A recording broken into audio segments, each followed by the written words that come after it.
All right, so Survivor Series War Games is almost here, and man, are things heating up. Yeah. Can you believe this card? I mean, 2 rings of steel cage, Yeah. 2 teams, just pure pandemonium. Absolute chaos. And, you always expect fireworks on the go-home SmackDown before Survivor Series, but this year, man, it's like they turned the dial up to 11. It really does feel like they're pulling out all the stops. Yeah, so let's dive deep into this, because tonight is all about setting the stage for one epic showdown. Sounds good to me. Okay, so first things first, we've got to talk about this OG Bloodline team, because when I saw the lineup, I was like, wait, what?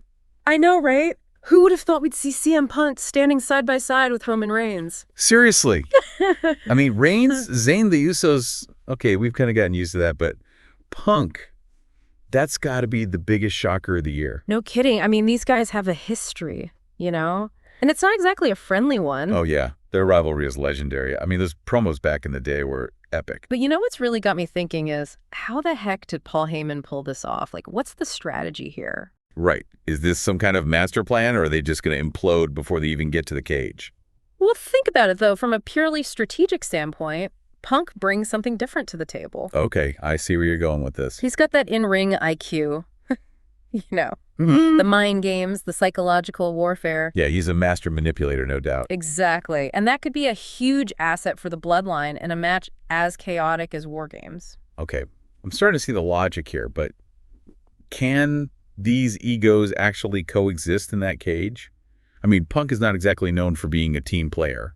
And Reigns, well, he's the tribal chief for a reason, right? He demands loyalty. He demands respect. So, yeah, I think that's the million-dollar question, right? Can they put their differences aside and work together, or are we going to see a power struggle erupt right in the middle of War Games? And we got a little taste of that tension in that segment earlier tonight where Reigns and Punk addressed the team. Oh, yeah, definitely. You just feel the tension. There were definitely some side eyes and some posturing going on. Yeah, that whole thing was giving me serious who's really in charge here vibes. Totally. And that's what makes this whole thing so compelling, right? You just don't know what's going to happen. It's a powder keg just waiting to explode. Exactly. And you know who's going to be right there in the middle of it all? Sami Zayn. Oh, man. Sami's loyalty is going to be tested like never before. Right. Is he with the Bloodline, or is he with his best friend, Kevin Owens? Mm-hmm. Because let's not forget, Owens is going to be in that War Games match, too. Is it going to be a battle for Sami's soul? Seriously, this whole storyline has more layers than an onion. All right, so let's talk about the team facing off against this so-called supergroup. Okay, so we got Solo Sikoa, Jacob Fatu, Tamatanga Tagaloa, and Bronson Reed.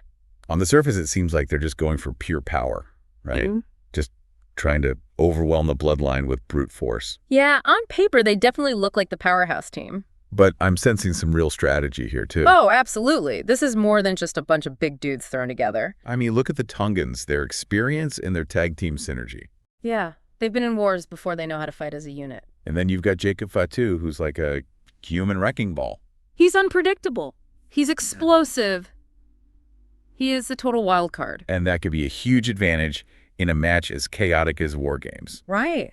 He could completely disrupt the Bloodline's game plan. Okay, so speaking of Jacob Fatu, we have to talk about that men's War Games advantage match against Jey Uso. Oh, man, that was intense. I know, the whole time I was on the edge of my seat. You could feel the weight of the match, you know? It wasn't just about who got the advantage. It was about momentum, about psychology. Yeah, the team that wins that match goes into War Games with a psychological edge, a feeling of dominance. And don't forget that extra man in the cage early on can completely swing the momentum. Especially in a match as brutal as this one. And it's Jey who lost, which is a big blow for the Bloodline. Yeah, no doubt about it. It really makes you wonder if those cracks we were talking about are starting to show. It definitely feels like the pressure is getting to them. And, with someone like CM Punk lurking in the background, waiting to capitalize on any weakness.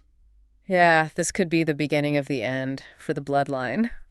All right, so we've laid out the players, the stakes, the simmering tensions. Any final thoughts heading into Survivor Series? Who do you think walks out on top? Man, that's a tough one to call it, really. You've got two incredibly talented and dangerous teams. Yeah, both sides have a legitimate shot at winning. And that's what makes it so exciting, right? It's truly unpredictable. I mean, we could see history made. We could see alliances crumble. We could see careers ended. This is War Games. Anything can happen. So you're saying you're not going to make a prediction? I'm going to have to go with my gut on this one. And right now, my gut is telling me it's going to be one hell of a fight. Well said.